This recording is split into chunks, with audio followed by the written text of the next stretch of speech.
Hello friend, मैं हूँ राकेश कुमार और आप देख रहे हैं यूट्यूब पे क्लास 10th के फर्स्ट चैप्टर संस्कृत का मंगलम पाठ है। यह प्रथम पाठ है। इसमें मैं आपको बताऊंगा कि किस तरह यह उपयोगी पाठ है। तो मैं आपको समय न व्यस्त करते हुए मैं आपको बताता हूँ मंगलम पाठ। प्रथम पाठ मंगलम परतुतुष्ट पाठ मंगलम में 5 श्लोक विभिन्न उपनिषद से संकलित। मतलब यह श्लोक में 5 परतुतुष्ट श्लोक हैं। यह श्लोक उपनिषद से संकलित मतलब विभिन्न उपनिषद से संकलित हैं तथा इस श्लोक के द्वारा सर्वशक्तिमान सर्वव्यापन संसार के आधार पर सभी कालों में विद्यमान रहते हैं और सत्य स्वरूप ईश्वर की वंदना की गई है। इसमें किसका वंदना की गई है? ईश्वर की वंदना की गई है। ईश्वर की वंदना की गई है। उपनिषद वैदिक वाद्य मंड परमेश्वर अंतिम भागे दर्शन सिद्धांत पर कटयंती उपनिषद।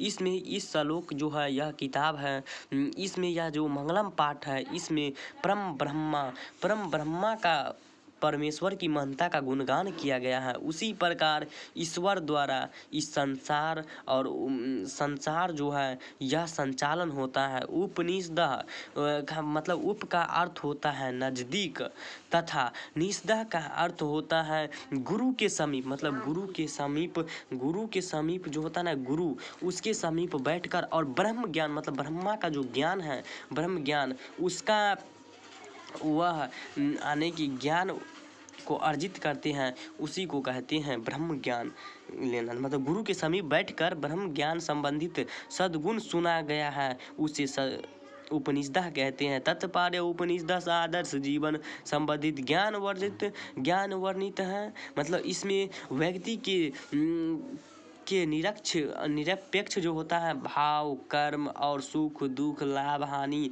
इसमें मान अपमान आदि और कुछ भी हो सकता है, समान रहने सत्य धर्म प्राप्ति की सलाह दी। इसमें इसी में सत्य की प्राप्ति का सलाह दी गई है। कारण कि संसार में ईश्वर ही सिर्फ सत्य है, बाकी बात यह सब नाशावान है। मतलब सिर्फ ईश्वर ही सत्य है। जीव के उद्धार तभी होता है, मतलब जीव जो है उनका उद्धार तभी होता है व्यक्ति अपने सदाचरण द्वारा नदी की भांति। मतलब नदी जो जिस प्रकार नदी बहती हुई समुद्र में मिलने के बाद अपना नाम रूप को छोड़कर समुद्र बन जाती है, उसी प्रकार है यह। तो आपका यह पहला हेडिंग था। इसको अब मैं यह श्लोक के बारे में मैं बताऊंगा तो आप श्लोक हिरण्मयेन पात्रेण सत्यासा पीतंग मुख्यम तत्वंग पुसंग पावरिनु सत्य धर्माया धीरेष्टिये।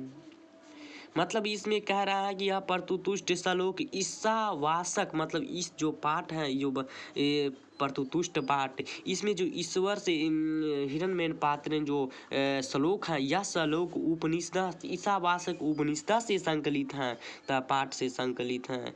और इसमें क्या परतुतुष्ट श्लोक ईशावासक उपनिषद से संकलित है तथा महान मंगलम पाठ से उद्धृत हैं। इसमें सत्य के विषय में बताया गया है। इसमें सिर्फ सत्य के विषय में बताया गया है। हे प्रभु सत्य का मुख भी सोने जैसे पात्र से ढका हुआ है। मतलब हे प्रभु सत्य का मुख भी सोने जैसे पात्र से ढका हुआ है। इसलिए उस सत्य धर्म के प्राप्ति के लिए मन से माया मोह को त्याग कर दे, तभी वो सत्य को प्राप्ति है। मतलब हे प्रभु जो सत्य का जो मुख है वह क्या चीज़ से ढका हुआ है? मोह माया। मतलब मुख से ढका मतलब सोने जैसे पात्र से मतलब मोह माया से ढका हुआ है। इसलिए उस को हटा दे ताकि मैं साक्षात प्रभु से दर्शन पर सत्य धर्म के प्राप्ति के लिए। मतलब सत्य धर्म की मतलब मन से माया मोह को त्याग कर दे तभी उस आने की सत्य प्राप्ति संभव है। आप दूसरा श्लोक है, मैं आपको दूसरा श्लोक बताता हूँ। अनोर्न्यान महतो मह्यान आत्मस्य जंतो निहतो गुहायम तम क्रस्यतु पश्चातु वीरसो को धातु वर्षा धीमात्मात्मनः। इसमें बताते हैं दूसरा श्लोक है। यह दूसरा श्लोक का मैं भी हिंदी बताता हूँ इसका भी। जीवन के हृदय रूपी गुफा में अणु से भी सूक्ष्म तथा महान से महान आत्मा विद्यमान रहती है। मतलब यह इसमें बताया गया है कि यह परतुतुष्ट श्लोक कंठोष्ठ निषदा उपनिषदा से संकलित है तथा मंगलम पाठ से उद्धृत है। यह किस कहाँ से मतलब कि लिया गया है? यह कंठोष्ठ निषदा से लिया गया है, यह मंगलम पाठ से उद्धृत है। तो इसमें बताया गया है, आत्मा के बारे में बताया गया है कि कैसे आत्मा जीव के हृदय रूपी गुफा है। मतलब जीव का जो हृदय है उनका रूपी गुफा है, उसमें अणु से भी सूक्ष्म, अणु समझते ना जिसको आप नंगी आंखों से देख नहीं सकते हैं, वह अणु से भी सूक्ष्म तथा महान से महान यह आत्मा विद्यमान रहती है। कहाँ विद्यमान रहती है? यह हृदय रूपी गुफा में विद्यमान रहती है, यह आत्मा विद्यमान रहती है। उस परम सत्य के दर्शन मात्र से ही जीव सोकर हित होकर परमात्मा में एकाकार हो जाते हैं। मतलब उसी जीव को सोकर हित होकर परमात्मा में एकाकार हो जाते हैं। जिस प्रकार की समुद्र जो होता है वह एकाकार दर्शन जीव से सोकर हो जाता है। अब तीसरा श्लोक है, सत्तो में जयते नारायण सत्येन पंथा बीततो देवायन एना कर्म न तस्योह हाप्ते कामा यत्र तत्र सत्य से परिधानम। इसमें क्या कहा गया है? सत्य की सलाह दी गई है। मतलब इस श्लोक में सत्य का सलाह दी गई है। मतलब कि परतुतुष्ट श्लोक जो है वह मुंडन कोश निषदा से संकलित था, मंगलम पाठ से उद्धृत है। इसमें सत्य की महानता पर प्रकाश डाला गया है। ऋषियों का संदेश है कि ऋषि का जो संदेश है वह सत्य ही जीत होती है। मतलब सत्य की ऋषि का अनुसरण है कि सत्य की ही जीत होती है, असत्य की नहीं, झूठ की नहीं। परम पिता परमेश्वर तक पहुँचने का जो मार्ग है वह विस्तृत है, इसलिए सत्य ही परम पिता परमेश्वर तक पहुँचने का मार्ग विस्तृत होता है। जिसके द्वारा ऋषिगण मतलब उसी के द्वारा ऋषिगण परमात्मा को प्राप्त करना चाहते हैं। किस प्रकार प्राप्त करना चाहते हैं? उसी मार्ग से प्राप्त करना चाहते हैं और अर्थात अपने आत्म कल्याण के लिए जिस मार्ग का ऋषि अनुसरण करते हैं वही ईश्वर सत्य मार्ग है, ईश्वर तक। मतलब कि आप जो ईश्वर तक पहुंचने का जो सच्चा मार्ग है वह ऋषि जो अनुसरण करते हैं वही सच्चा मार्ग है।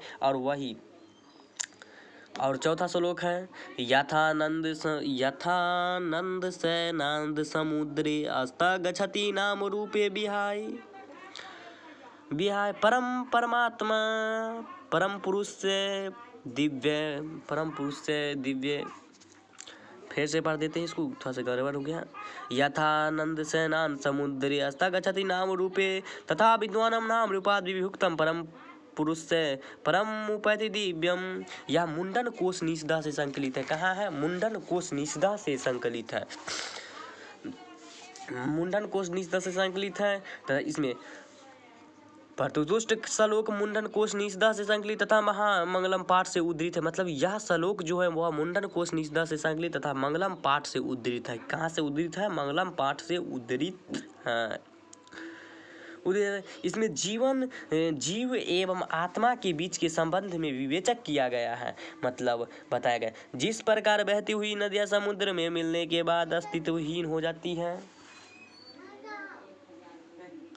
उसी प्रकार जिस प्रकार ईश्वर आने की